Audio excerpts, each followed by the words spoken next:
नमस्कार, स्वागत है आप सभी का। मैं हूं हिमांशु और आप देख रहे हैं हलचल इंडिया। बेबाक खबर तेज असर। आइए नजर डालते हैं आज की खबरों पर।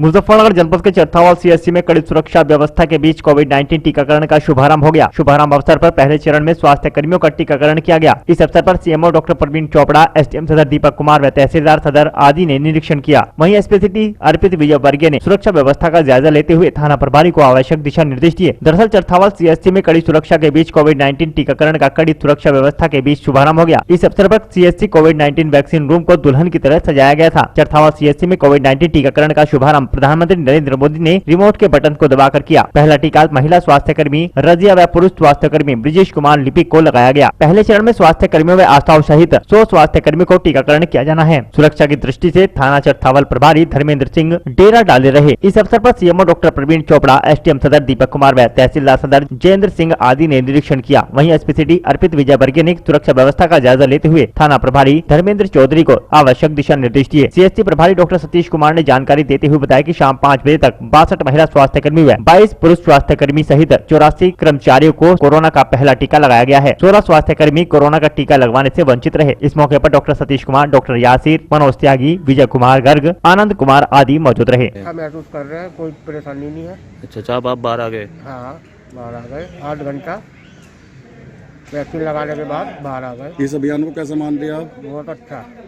देखिए, कोरोना यहाँ पे चरथावल में, खतौली में है ना, जानसठ में और क्या कहते हैं कि 4 जगह में यहाँ पे और मेगा खेरी में 4 जगह पे आज टीकाकरण का कार्यक्रम प्रारंभ हुआ है। और ये कार्यक्रम प्रारंभ जो है माननीय प्रधानमंत्री जी ने जब अपना वहाँ से रिमोट से बटन दबा के किया, तब सभी चारों जगह में हमारा टीकाकरण का कार्यक्रम प्रारंभ हुआ है। जैसे हम लोग इस समय सीएचसी चरथावल पर खड़े हैं, तो यहाँ पे आज 100 लोगों का टीकाकरण होना था। पहले चरण का उद्घाटन में, और ये सारे यहाँ के हमारे यहाँ के जो स्टाफ हैं उन्हीं को हमने टीकाकरण का कार्यक्रम किया है। और अभी तक लगभग मेरे जानकारी के अनुसार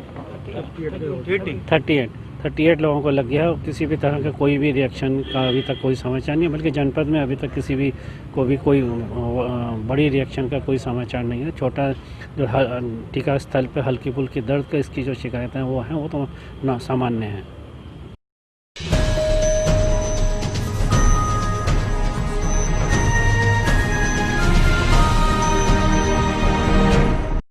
मुजफ्फरनगर के चरथावल में ससुराल में फांसी लगाकर युवक ने आत्महत्या कर ली। अलीपुरा के जंगल में छप्पर में फांसी पर शव मिलने से सनसनी फैल गई। सूचना मिलते ही पुलिस फोर्स के साथ थाना प्रभारी धर्मेंद्र सिंह मौके पर पहुंचे, जहां पुलिस ने शव का पंचनामा भरकर पोस्टमार्टम के लिए भेज दिया। बताया जा रहा है कि गत दिवस दूधली से पत्नी से मिलने के लिए युवक आया हुआ था। सूचना पर मृतक के परिजन मौके पर पहुंचे। दरअसल यह पूरा मामला चरथावल कोतवाली क्षेत्र के अलीपुर के जंगल का है, जहाँ पर एक युवक ने फांसी लगाकर आत्महत्या कर ली। वहीं पुलिस ने छानबीन शुरू कर दी है।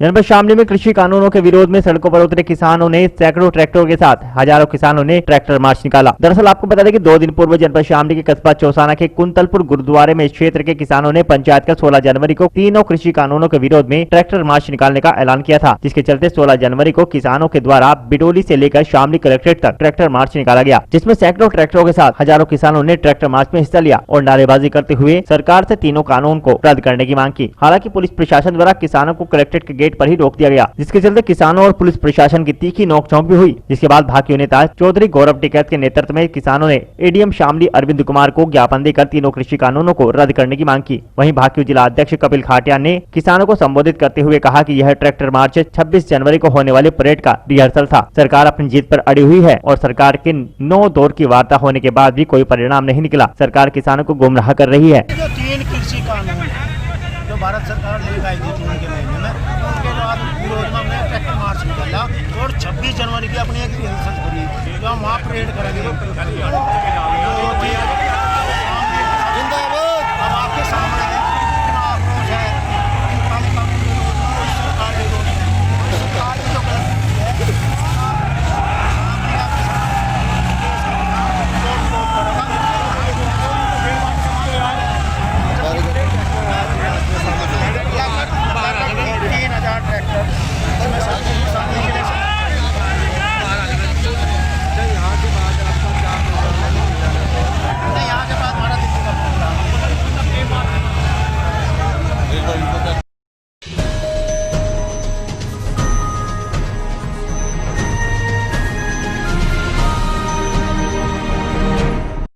कुछ दिन पूर्व मुजफ्फरनगर के कुतुबपुर में कौवा की मौत बर्ड फ्लू के कारण होने के बाद प्रशासन ने गांव को सैनिटाइज कराने के साथ ग्रामीणों को सावधानी बरतने की हिदायत दी। कुछ दिन पूर्व मीरापुर क्षेत्र के गांव कुतुबपुर में दर्जनों कौवों की मौत हो गई थी, जिसके बाद पशुपालन की टीम ने मौके पर पहुंचकर मृत कौवों के सैंपल जांच के लिए भेज दिए थे। कौवों में बर्ड फ्लू की पुष्टि होने के बाद पशु चिकित्सकों की टीम ने गाँव में पहुंचकर जगह जगह सैनिटाइज करते हुए ग्रामीणों को सतर्कता बरतने को कहा। पशुपालन की टीम ने गाँव के कब्रिस्तान व आबादी क्षेत्र में एक मंदिर के बाहर चेतावनी बोर्ड लगाकर 3 हफ्तों के लिए प्रवेश बंद कर दिया। बर्ड फ्लू की सूचना मिलने पर ग्रामीणों में भय बना हुआ है। मुजफ्फरनगर से आई पशुपालन की टीम में डॉक्टर समीर बिंदल, डॉक्टर कपिल ने ग्रामीणों को धैर्य बनाकर रखने और सावधान रहने को कहा। एहतियातन मीट की दुकान को 3 हफ्तों के लिए बंद करा दिया गया है। मीरापुर पशु चिकित्सक डॉक्टर समीर बिंदल ने बताया कि पक्षियों की बर्ड फ्लू रिपोर्ट पॉजिटिव आई है। मृतक कौवों के मिलने वाली जगह पर सैनिटाइज का काम कराया गया है। चेतावनी बोर्ड लगाकर 3 हफ्तों के लिए प्रवेश वर्जित कर दिए गए हैं। पूरे गांव में सैनिटाइजेशन कराया, जो सैनिटाइजेशन 5 दिन चलेगा लगातार। और जो कब्रिस्तान में जहाँ पे हमें बर्ड फ्लू से पीड़ित पक्षी मिले थे, वहाँ पे पूरे को सैनिटाइज करा दिया गया है। पूरा मोहल्ला सैनिटाइज करा गया। लोगों को ये चेतावनी दी गई, यहाँ पे कोई नहीं आएगा। ठीक।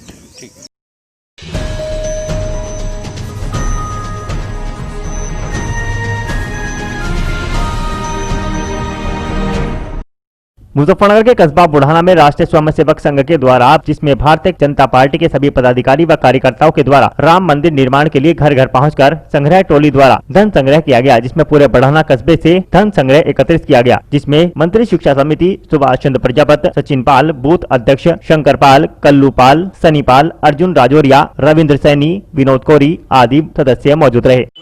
आज कस्बा बुढ़ाना में श्री राम मंदिर निर्माण के लिए जो अयोध्या में निर्माणाधीन है, उसके लिए कस्बा बुढ़ाना में संघ कार्यालय पर जो है भाजपा कार्यकर्ता वह जो है संघ के पदाधिकारियों द्वारा पूरे कस्बे में घर घर घूमकर मंदिर निर्माण के लिए चंदा वसूल किया गया, जिसमें सुभाष चंद्र प्रजापति, कार्यकर्ता भाजपा सचिन पाल, रविंद्र सैनी, बूथ अध्यक्ष विनोद कोरी व आदि सदस्य उपस्थित रहे।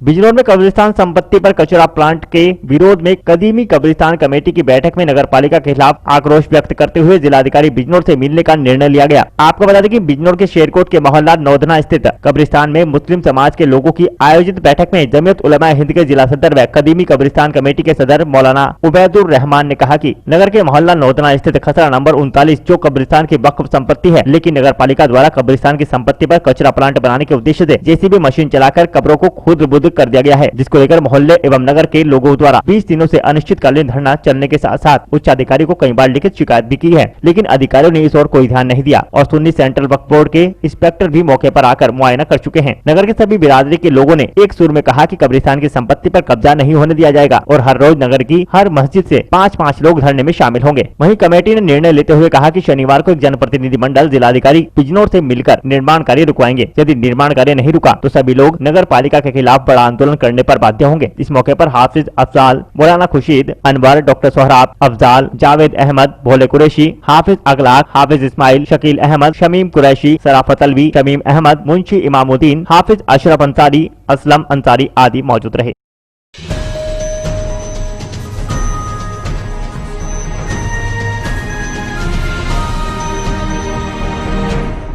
धर्मनगरी हरिद्वार में कोविड-19 महामारी को मात देने के लिए वैक्सीन लगाने की प्रक्रिया प्रारंभ हो गई। हरिद्वार में वैक्सीन टीकाकरण के 4 सेंटर बनाए गए, जिसमें ऋषिकुल, रोशनाबाद, बहादुराबाद, रुड़की और नारथन में सेंटर बनाए गए हैं। प्रत्येक सेंटर में 100 व्यक्ति को वैक्सीन के टीके लगाए जा रहे हैं। कुल हरिद्वार में 400 व्यक्तियों को टीकाकरण किया गया। वहीं सीएमओ हरिद्वार ने बताया कि आज 400 व्यक्तियों को टीकाकरण किया जा रहा है और जो वैक्सीन टीकाकरण को लेकर भ्रम फैलाया जा रहा है, उस भ्रम को खत्म करने के लिए पहले टीकाकरण की शुरुआत 14,031 कर्मचारियों को टीके लगाने की प्रक्रिया शुरू की गई है, जिसमें डॉक्टर, सफाई कर्मी, स्टाफ नर्स, आशा शामिल हैं। वहीं दूसरे फेज में 50 साल से ऊपर के बुजुर्ग को टीकाकरण किया जाएगा। यह टीका कामयाब है, इससे कोई साइड इफेक्ट भी नहीं है। यह टीकाकरण उत्तराखंड में निःशुल्क लगाए जा रहे हैं। हमारे पूरे जनपद में 4 सेंटर बनाए गए हैं। एक ऋषिकुल में, दूसरा बहादुराबाद रोशनाबाद पीएससी में, तीसरा एचडीएच रुड़की में और चौथा सीएससी नारसन में। अब वहाँ 100 का अभी टारगेट है कि हर सेंटर पे 100 आदमी को लगेंगे। तो 400 का आज का हमारा टारगेट है कि 400 आदमी को लगेंगे, लेकिन अब पोर्टल पे जितने अपलोड हुए हैं उस हिसाब से आज लगाए जाएंगे। इसके बाद फिर 14,031 हमारे जैसे फ्रंटलाइन वर्कर हैं, जिसमें कि डॉक्टर, सफाई कर्मी, स्टाफ नर्स, ANM और सभी आशाएं और बाकी आंगनवाड़ी का को रखा गया है। इसके बाद जो दूसरा फेज होगा उसमें जो बुजुर्ग होंगे उनको रखा जाएगा, 50 ईयर से ऊपर वाले को, कोमॉर्बिड वाले पेशेंट जो रहेंगे उनको रखा जाएगा। तभी पहला फेज हम लोग शुरू कर दिए, जो हमारे चारों सेंटर पे शुरुआत हो गई है। यहाँ ऋषिकुल में हमारे जो PMS हैं उन्होंने खुद लगाया है। आगे बढ़ के कि एक भ्रांति लोगों में नहीं हो कि लगाने से, जैसे अफवाह भी बहुत फैलाने वाले होते हैं कि कुछ रिएक्शन होता है, तो काफ़ी ठीक है। आधा घंटा बीत चुका है, ऑब्जर्वेशन में भी पूरा हो गया है और उन्होंने एक बाइट भी दिया है कि कुशल हैं, सब कुछ ठीक है, टीका में कोई ऐसा परेशानी नहीं है। दूसरा भी हरिद्वार जनपद में कुंभ भी होने वाला है, तो उसको देखते हुए भी कुंभ के जितने कर्मचारी अधिकारी सब आएंगे उनको भी टीका लगाया जाएगा और प्रायोरिटी के आधार पर लगाया जाएगा। तो ये काफ़ी सुरक्षित वैक्सीन है, कहीं कोई साइड इफ़ेक्ट ऐसे नहीं है। हल्का अगर होगा तो उसके लिए भी हमारी पूरी तैयारी है। सब जगह 2-2 एम्बुलेंस लगाई गई है। AEFI को मैनेजमेंट के लिए पूरा टीम है, यहाँ से मेडिकल कॉलेज तक पूरे हम लोग अलर्ट मोड पे हैं। अगर एनाफाइलेक्टिक कोई रिएक्शन होता है उसके लिए भी हम लोग पूरी तरह से तैयार हैं और अभी तक ऐसा कुछ भी नहीं हुआ है और ठीक से चल रहा है। सर, कितनी वैक्सीन की डोज हरिद्वार के लिए मिलेगी? अभी 18,050 डोज हमको मिले हैं, लेकिन उसमें ये भी है कि जिसको एक डोज लगा है तो 4 सप्ताह के बाद या 28 डेज में दूसरा डोज लगाना है। तो उसके लिए भी आज जिसको लगा है उसको फिक्स करके रखना है दूसरे डोज के लिए। तो अभी हमारे पास 18,050 का डोज आ चुका है। बाकी के लिए भी हम लोगों ने भेज दिया है वहाँ डिमांड, और उम्मीद है कि और भी काफ़ी डोज आ जाएंगे। तो हम लोग उत्तराखंड सरकार का और भारत सरकार का धन्यवाद देना चाहते हैं कि ये कोविड जैसे हम लोग सुन रहे थे काफ़ी लेट लगेगी वैक्सीन में, लेकिन बहुत जल्दी आ गई और सुरक्षित आ गई और निःशुल्क आ गई, कोई पैसे भी इसमें नहीं लिए जा रहे हैं। तो ये हमारी सरकार को हम सभी के तरफ से बहुत धन्यवाद है और फ्रंटलाइन वर्कर को चुनने के लिए भी धन्यवाद है। एक CMO होने के नाते मैं विशेष धन्यवाद देना चाहूँगा, क्योंकि जो हमारे वर्कर हैं दिन रात काम कर रहे हैं, अभी लगातार एक दिन का भी छुट्टी नहीं मिल रहा है। तो सरकार ने अगर विशेष ध्यान दिया है तो इसके लिए बहुत धन्यवाद है उनका।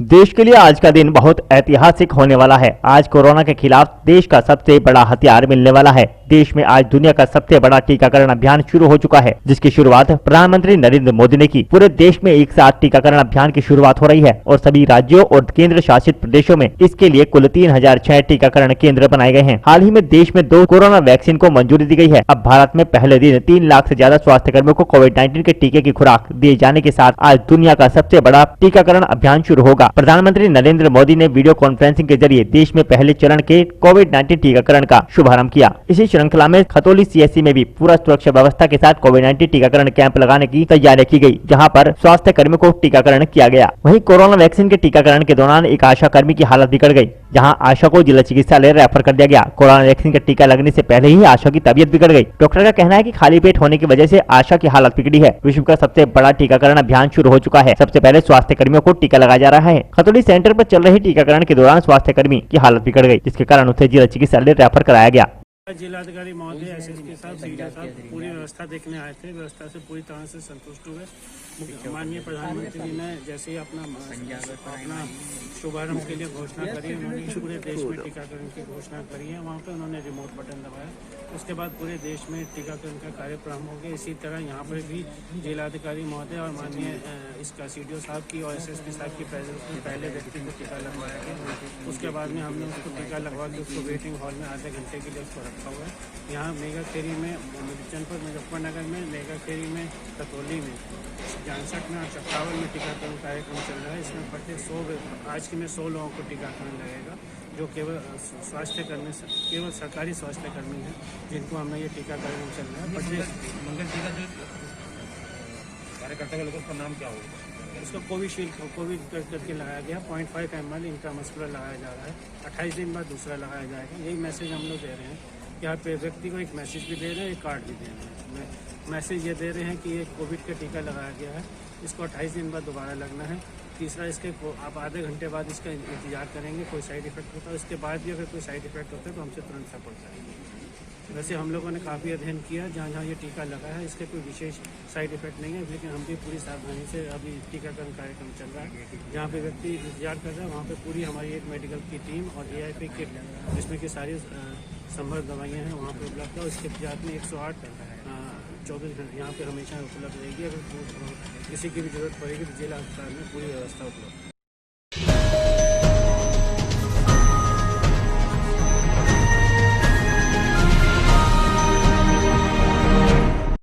अमरोहा के हसनपुर रहरा अड्डे पर उड़ता कौवा गिरकर मौत हो गई, जिससे लोगों में बर्ड फ्लू की दहशत बनी हुई है। आपको बता दें कि शुक्रवार की दोपहर को नगर के रहरा अड्डे के नजदीक माधव हीरो बाइक शोरूम के पास उड़ता हुआ कौवा जमीन पर आ गिरा। जब लोगों ने देखा तो वह मृत अवस्था में पड़ा हुआ था। वहीं बर्ड फ्लू की दहशत लोगों को सताने लगी। लोगों ने संबंधित विभाग के अधिकारियों को फोन कर सूचना दी। मौके पर पहुंचे वनकर्मी ताहिर हुसैन ने कौवे को सुरक्षा व्यवस्था के चलते उठा लिया। साथ ही पशु चिकित्सक के यहाँ पर ले जाया गया, जहाँ डॉक्टर नरेंद्र सिंह पशु चिकित्सा अधीक्षक ने जाँच पड़ताल की और उन्होंने ठंड से कौवे की मौत होने की पुष्टि की। जहां क्षेत्र में बर्ड फ्लू की तहत दहशत बनी हुई है, वहीं पशु चिकित्सा अधीक्षक नरेंद्र सिंह ने कहा कि अधिक ठंड होने से पक्षियों की मौत हो जाती है, जबकि इसमें बर्ड फ्लू जैसा कोई मामला नहीं है। ये अचानक आसमान से जो है नीचे आके गिर गए और ये इस समय मृत पाया गया है। अब यहाँ पे बर्ड फ्लू की वजह से लोगों में दहशत भी है। नगर पालिका में सूचित कर दिया गया है, इसको आगे जाँच वाच कराई जाए चिकित्सक के द्वारा, पशु चिकित्सक के द्वारा। तो देखें इसको क्या इसमें है कि बर्ड फ्लू की पुष्टि है या नहीं है, या फिर जो इससे जो भी है कराया जाए।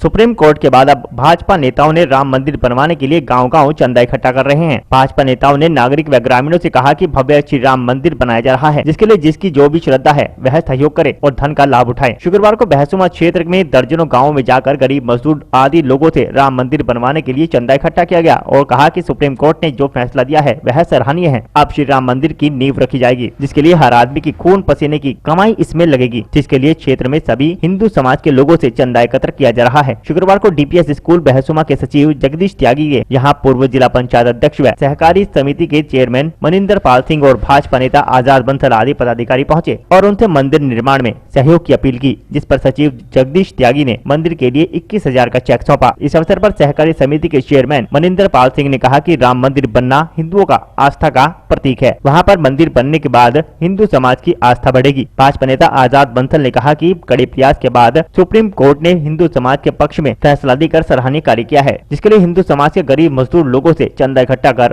वहां पर पहुंचाया जाएगा।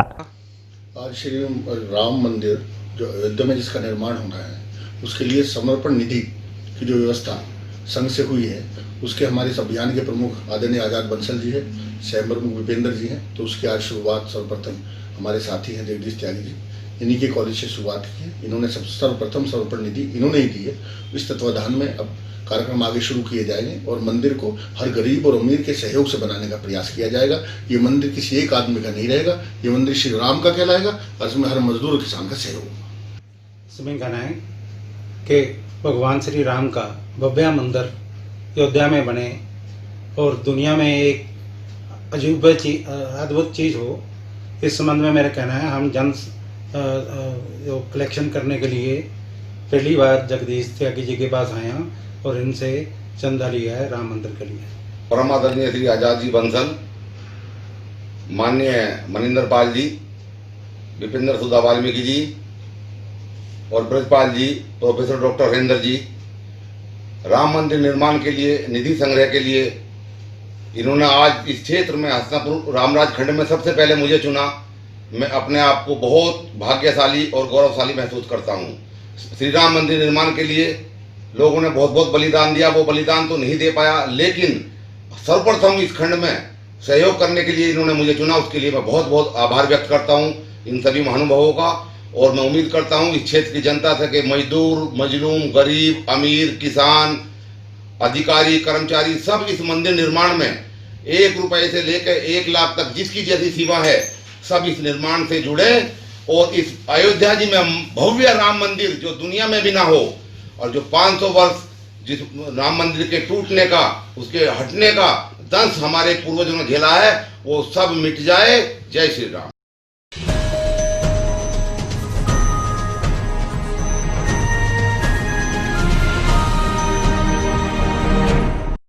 हरियाणा के होडल में एक दलित युवक की हत्या को लेकर तनाव की स्थिति बन गई। मृतक युवक के शव को लेकर होडल के नागरिकों ने थाने का घेराव किया। लोगों ने आज जमकर पुलिस प्रशासन के खिलाफ नारेबाजी की। पुलिस प्रशासन ने मामले को लेकर 9 लोगों के खिलाफ मामला दर्ज कर लिया है, लेकिन अभी तक किसी की गिरफ्तारी नहीं की गई है। होडल गड़िया मोहल्ला निवासी विक्रम पुत्र गुरदयाल की किसी ने हत्या कर शमशान घाट के नजदीक जोहड़ में फेंक दिया। लोगों को जैसे ही शव दिखाई दिया तो किसी ने होडल पुलिस प्रशासन को सूचना दे दी। सूचना मिलते ही पुलिस प्रशासन ने शव को निकालकर शिनाख्त कराई। शव गड़िया मोहल्ला निवासी विक्रम पुत्र गुरदयाल का पाया गया। पुलिस ने शव को पोस्टमार्टम के लिए भेज दिया। मामले को लेकर पूरे शहर में तनाव की स्थिति बन गई। विक्रम के परिजनों ने शव को थाना परिसर में रखकर विरोध प्रदर्शन किया। देखते ही देखते भारी संख्या में लोग विरोध प्रदर्शन में शामिल हो गए और पुलिस प्रशासन के खिलाफ नारेबाजी करने लगे। मृतक के परिजनों ने विक्रम की हत्या में स्थानीय नगर परिषद के पार्षद और उसके परिवार के लोगों पर शंका जाहिर की है। पुलिस ने पार्षद सहित 9 लोगों के खिलाफ 302 के तहत मामला दर्ज कर लिया है। मामले में अभी तक किसी की गिरफ्तारी नहीं की गई है। मृतक का भाई संजीव सनोफ गुरदयाल, जिसने दरखास्त लिख के दी है। कितने आदमियों के दी? 9 आदमियों के नाम दर्शाए हैं। क्या क्या नाम उनका? उनमें से सतवीर सनोफ राधे है, दिनेश सनोफ सतीश है, उमेश सनोफ होराम, राहुल पुत्र होराम, बोनी राजवीर, मुकेश सतवीर सनोफ गंगाराम और तिलक सनोफ सुभाष। ये सभी आरोपी होटल के हैं सर? ये सभी होटल के, उनके आस पड़ोस के रहने वाले हैं, गड़िया मोहल्ला के।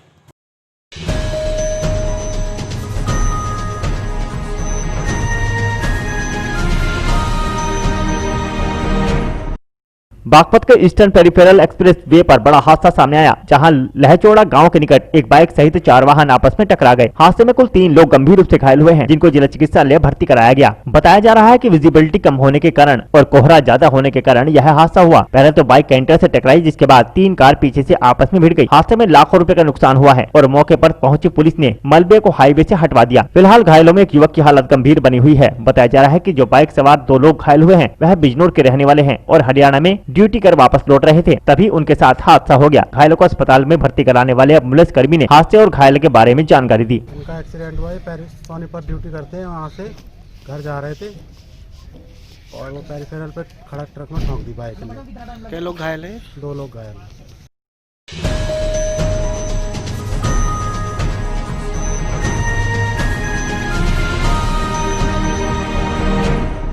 बागपत के छपरौली थाना पुलिस ने हर्ष फायरिंग के आरोपी को गिरफ्तार किया है, जिसकी निशानदेही पर पुलिस ने हर्ष फायरिंग में उपयोग किया गया तमंचा भी बरामद कर लिया है। आरोपी ने बीती रात्रि हर्ष फायरिंग के दौरान एक बच्चे को गोली मार दी थी, जिसकी हालत गंभीर बनी हुई है। घटना के बाद पुलिस ने आरोपी को अरेस्ट कर जेल भेज दिया है और मामले की पड़ताल शुरू कर दी है। दरअसल बीती रात छपरौली थाना क्षेत्र के गाँव में बारात आई हुई थी। बारात में घुड़चढ़ी के दौरान युवक ने फायरिंग कर दी, जिसमें एक बच्चा गोली लगने से घायल हो गया, जिसको सोनीपत अस्पताल में भर्ती कराया गया, जिसकी हालत गंभीर बनी हुई है। घटना के बाद मौके पर पहुंची पुलिस ने मुकदमा दर्ज कर लिया और आरोपी की तलाश तेज कर दी। आज छपरौली थाना पुलिस ने हर्ष फायरिंग करने वाले आरोपी को गिरफ्तार कर जेल भेज दिया। सीओ बड़ौत आलोक कुमार ने अपराधी की गिरफ्तारी की जानकारी दी है। एक बारात आई थी रमाला से, जिसमें एक व्यक्ति ने फायर किया था। वो एक 12 साल के बच्चे के लगी थी, जिसको यहाँ हॉस्पिटल में एडमिट किया गया। गंभीर होने की दशा में उसको सोनीपत रेफर किया गया, जहाँ बाद उपचार उसकी हालत ठीक है। और जो उसमें अभियुक्त था उसको मैं तमंचे के गिरफ्तार कर लिया गया। बारात कहाँ से आई थी? ये रमाला से आई थी। किसी के खिलाफ मुकदमा दर्ज हुआ है? उस अभियुक्त के खिलाफ मुकदमा दर्ज है और उससे तमंचा बरामद कर लिया गया है।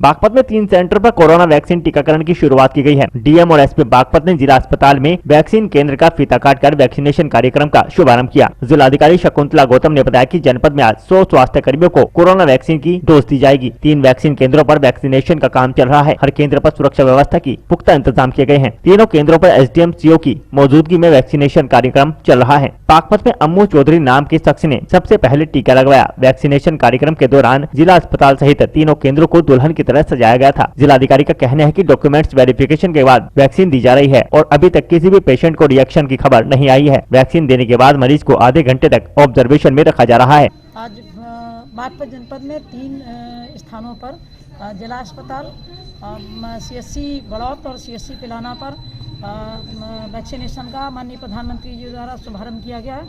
उसके बाद से वैक्सीनेशन यहाँ पर जिला अस्पताल में मैं और एसपी स्वयं हैं और सीएमओ और इनकी सीएमएस की टीम है, तो ये वैक्सीनेशन स्टार्ट कर दिया गया है। बेनिफिशियरी आपने देखा है कि लाइन में भी लगे हैं और वेटिंग रूम जो वेटिंग एरिया है उसमें भी हैं।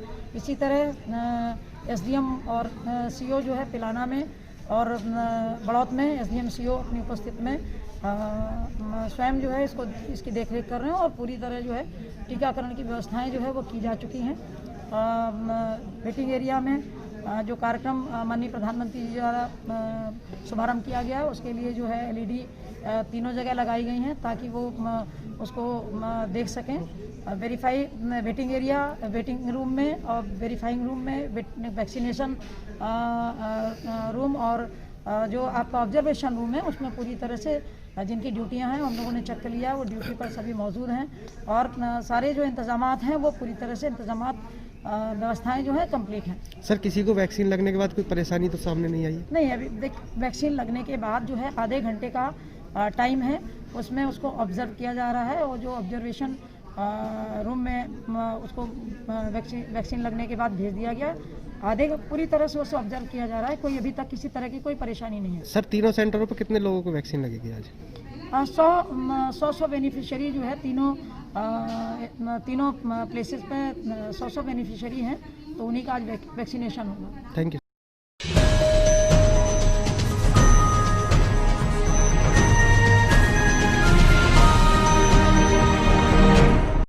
चोरों द्वारा बंद मकान में चोरी किए जाने की वारदात लगातार बढ़ती जा रही है। बागपत के लोहारी गांव के बाद अब बड़ौत नगर में चोरों ने 2 मकानों को निशाना बनाते हुए यहां से सोने चांदी की जेवरात, नकदी और लाखों रुपए का सामान चोरी कर लिया। दरअसल बड़ौत के शताब्दी नगर कॉलोनी में रहने वाले रोडवेज बस परिचालक व स्वास्थ्य विभाग की एएनएम के घर चोरों ने बीती रात्रि ताले तोड़कर लाखों का सामान चोरी कर लिया। दोनों ही परिवार अपनी रिश्तेदारी में शादी समारोह में गए हुए थे। घर में हुई चोरी की सूचना दोनों ही परिवारों को पड़ोसियों से मिली। सूचना मिलने पर पुलिस ने भी सुबह के समय मौके पर पहुंचकर घटनाक्रम की जानकारी ली। इन दोनों ही घरों से चोरों ने हजारों की नकदी, लाखों रुपए के सोने चांदी के जेवरात समेत अन्य सामान चोरी किया है। चोरी की घटना से कॉलोनी वासियों में रोष व्याप्त है। सर, ये करीब 7 लाख रुपए का नुकसान है और भतीजी की शादी में गए हुए थे विराट। क्या क्या गया हुआ है? इसमें मेरा 4 तोला सोना है, 700 ग्राम चांदी है, एक मेरी मिसेज का टैप है जो सरकारी मिला हुआ है। कैश कितना है? कैश 48,000 रुपए है। पुलिस आई थी? पुलिस आई थी, रिपोर्ट कराई। हम शादी में गए थे रात में। इसमें मेरा एक तो सोने का मंगलसूत्र है, मेरी एक सोने की रिंग है, मेरे बच्चों की उसमें वो थी। मैं लाइफ इंश्योरेंस का काम करूँ, उसमें किस्त के पैसे आ रहे थे। कुछ मेरे घर के रखे थे, मेरी ज्वेलरी है, चांदी की 2 जोड़ी सैंपल है, बिछुए हैं बहुत सारे, 5 सिक्के हैं मेरे चांदी के। और अभी मुझे यूँ नहीं पता भाई इसमें तो क्या गायब हो रहा क्या नहीं, क्योंकि इतना सामान पड़ा मुझे यूँ ही नहीं दिख रहा इसमें क्या है क्या नहीं। कैश भी गया? हाँ, कैश था 30,000 रुपए तो वो थे जो मेरे पास रखे हुए थे गिने, और बाकी के मेरे पर्स हैं इनमें रखूँ मैं अपने।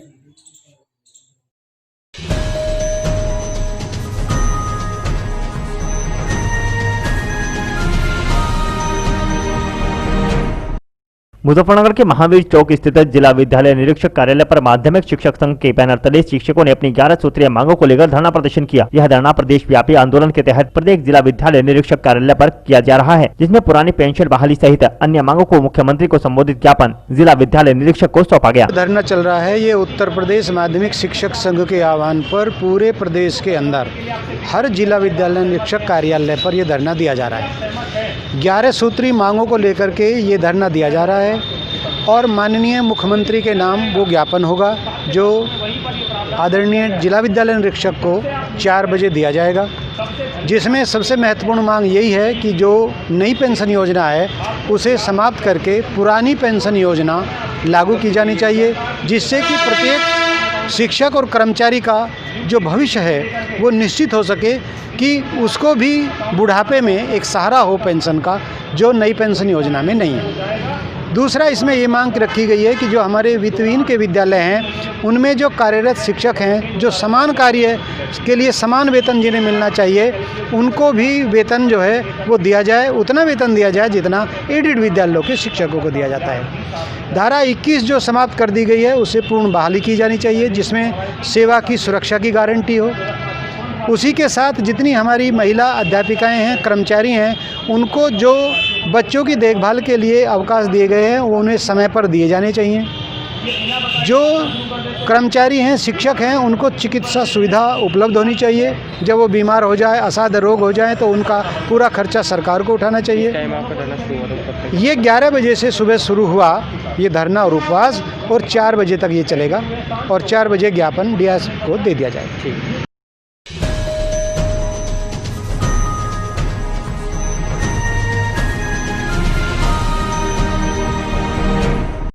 मुजफ्फरनगर के मेरठ रोड पर जिला कांग्रेस कमेटी की प्रेस वार्ता का आयोजन किया गया, जिसमें नवनियुक्त जिला अध्यक्ष पंडित सुबोध शर्मा का सभी पदाधिकारी और कार्यकर्ताओं ने स्वागत किया। इस दौरान पूर्व सांसद हरेंद्र मलिक भी मौजूद रहे, जिन्होंने बताया कि आगामी सप्ताह में कांग्रेस द्वारा जन जागरण अभियान की शुरुआत की जाएगी, जिसके तहत लोगों को भाजपा सरकार द्वारा फैलाए जा रहे भ्रम के संबंध में जानकारी दी जाएगी। इसी के साथ उन्होंने वैक्सीन पर सवाल खड़े करते हुए कहा कि यदि वैक्सीन 100% सही है तो पहले प्रधानमंत्री, गृह मंत्री और अन्य बीजेपी के मंत्री विधायक लगवाएं, जिसके बाद हम सभी वैक्सीन लगवाने को तैयार हैं। हमारे जो जिला अध्यक्ष नामित हुए हैं उन्होंने प्रेस बुलाई थी और इन्हें बधाई देने के लिए हम भी आए, और इनका अपना संदेश अपने साथियों को, वरिष्ठ कांग्रेस नेताओं को देना था, वो इन्होंने दिया। दूसरा, संगठन की चर्चा हुई, और एक जो ज्वलंत मुद्दा आज नेशनल लेवल पर उठा है किसानों के संघर्ष का, जिसमें कल हमारा राष्ट्रीय नेतृत्व स्वयं जनता के साथ अपनी आवाज़ उठाते हुए दिल्ली में रहा। आदरणीय प्रियंका गांधी जी और आदरणीय श्री राहुल गांधी जी, उस मुद्दे पर भी यहाँ चर्चा हुई और ये तय किया गया कि जो किसान संगठन आंदोलन कर रहे हैं, सौभाग्य है कि उसमें हमारे मुजफ्फरनगर के संगठन भी अगुवाई कर रहे हैं, उनको हम बधाई देते हैं, साधुवाद देते हैं, उनकी पूरी पूरी प्रशंसा करते हैं और हर तरह के सहयोग का वायदा करते हैं।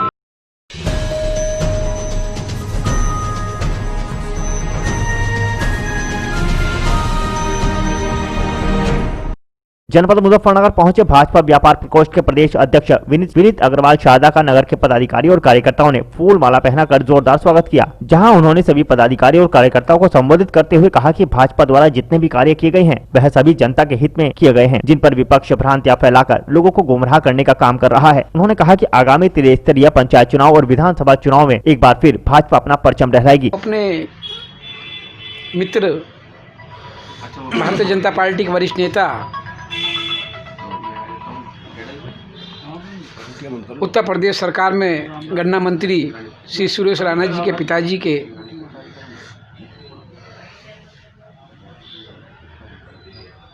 देहांत के बाद उनको श्रद्धासुमन अर्पित करने थाना भवन जा रहा था, तो रास्ते में अपने साथियों से मिलने के लिए यहाँ रुका।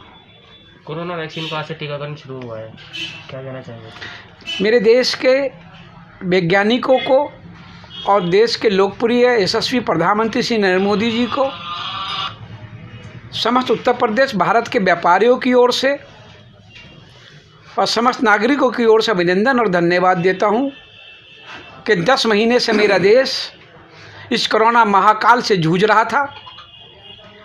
देश का सौभाग्य है और देश का विश्वास था अपने प्रधानमंत्री जी पे और देश के वैज्ञानिकों पर। जनता में कुछ सवाल है कि कोरोना वैक्सीन को लेकर कोई बाद में रिएक्शन वगैरह न हो जाए।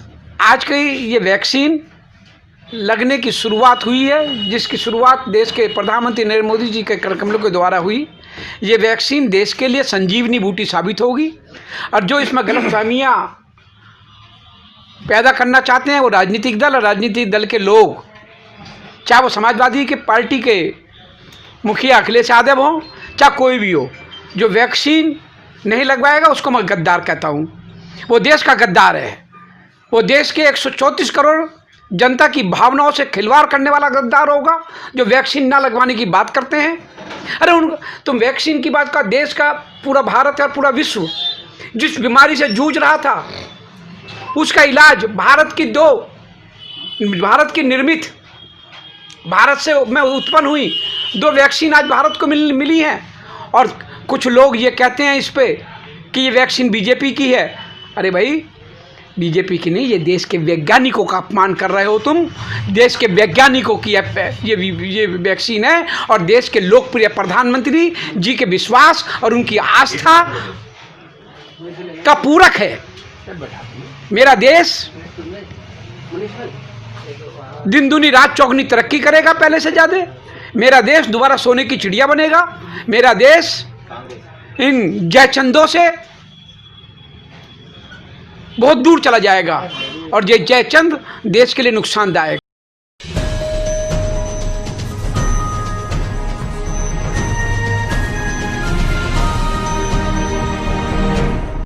देश के सबसे बड़े टीकाकरण अभियान की शुरुआत जहां आज प्रधानमंत्री नरेंद्र मोदी ने की, तो वहीं उत्तर प्रदेश के मुजफ्फरनगर जनपद में भी शनिवार को स्वास्थ्य विभाग और जिला प्रशासन ने भी जिले में 4 केंद्र टीकाकरण के लिए बनाए, जिसमें मखियाली, खतौली, जामसर और चरथावल की CSC रही। वहीं सर्वप्रथम स्वास्थ्य कर्मियों को पहली बार कोविड-19 वैक्सीन के टीके लगाए गए। आपको बता दें कि वैक्सीन सेंटरों में पत्रकार और आम व्यक्ति का प्रवेश पूर्ण रूप से वर्जित था। इसी के साथ जिला अस्पताल में प्रशासन की मौजूदगी में स्वास्थ्य कर्मी योगेश कुमार त्यागी को प्रथम वैक्सीन का टीका लगाया गया, जिसके बाद चरथावल में विजय कुमार स्वास्थ्य कर्मी को टीका लगाया गया। वहीं स्वास्थ्य विभाग के सेंटरों पर पुलिस प्रशासन बेहद अलर्ट बना रहा और चप्पे चप्पे पर प्रमाण पत्र ID चेक होने के बाद सरकारी स्वास्थ्य कर्मियों को टीके लगाए गए। कोरोना काल के बीच वैक्सीन की राहत से अब सरकारी अमले से लेकर आम जनता तक खुशी दिखाई दे रही है। सामुदायिक स्वास्थ्य केंद्र मखियाली में कार्य करता हूँ और मैं आज यहाँ पे हमारे यहाँ जो प्रोग्राम रखा गया वैक्सीन के लिए, वो कोरोना वैक्सीन का, तो उसमें काम करने के लिए आई हूँ मैं। और मैं चाहती हूँ कि हद से ज़्यादा कि हम सभी को ये दवाई उपलब्ध करा सके, जिससे हमारे आपको ये वैक्सीन लगाई भी जाएगी तो किसी तरह का कोई डर या किसी तरह की दिक्कत नहीं सर। हम तो हमारा काम ही इस तरह का है, तो हम कैसे डरेंगे? जब हम दूसरों को सेवा देते हैं तो अपने आप नहीं यूज कर सकते हम इस चीज़ को। वैक्सीन पे भरोसा है आपको? जी सर। कोरोना काल में आपने काफ़ी मदद की है लोगों जी सर, है ना? बीमारी के दौरान आप उनसे मिली? हमारे तो सर फील्ड में देखो कोरोना में सबकी छुट्टी रही, पर सर हमारी छुट्टी कभी नहीं रही। और हम जब भी हमारी ड्यूटी कहीं पे रही, हम वहाँ पे अपने सच्चे मन से काम किया है मैंने वहाँ पे। विश्वास है आपको अपनी? जी सर। की वो नहीं है दिक्कत टीके से पहले की कुछ संशय और कुछ इस तरह का? पहला थोड़ा सा था कि डर था थोड़ा सा कि बाद में लगवाएंगे, लेकिन CMO साहब ने नाम पहले ही रख दिया यहाँ पर, हमारा DM साहब ने, तो चलो हम लगा दिया, कोई दिक्कत नहीं है। किस तरह की सावधानियां बरतने को बोला गया? सावधानी की बस यही है कि पहले तो आधा घंटा बैठने के लिए कहा ऑब्जेक्शन रूम में। अगर कोई दिक्कत हो, सिर दर्द हो या कोई किस तरह का हो तो नंबर दिया गया है, उस पर सूचना देना हमको। तो आपको आधा घंटा हो गया है? आधा घंटा हो चुका मुझे। किसी ने कोई दिक्कत? ना, कोई दिक्कत नहीं किसी किस्म की। हाँ, क्या कहना चाहेंगे? मैं तो सभी को भविष्य में सभी के लिए, मेरी तो नैतिकता भी है, जिम्मेदारी है कि मैं तो चाहता हूँ कि सभी वैक्सीन अपने टाइम से लगवाएं अपने लिस्ट के अनुसार।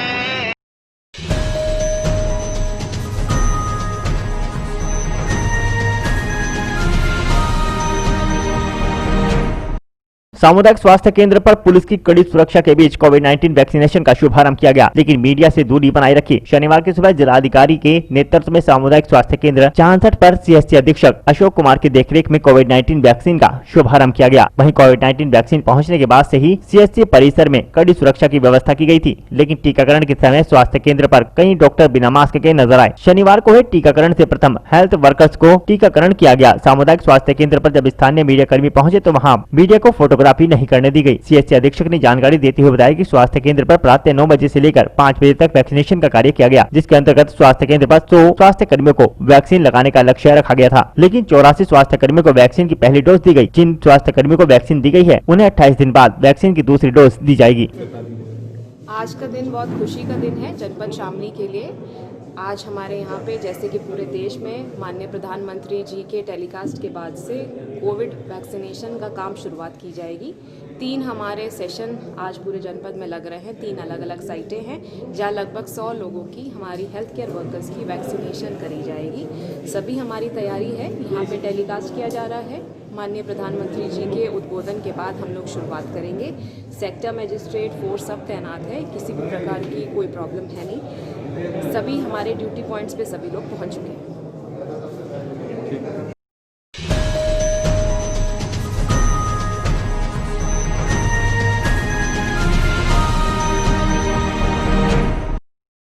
आज के बुलेटिन में इतना ही। कल फिर होंगे हाजिर कुछ नई और ताजा खबरों के साथ। देखते रहिए हलचल इंडिया, बेबाक खबर तेज असर।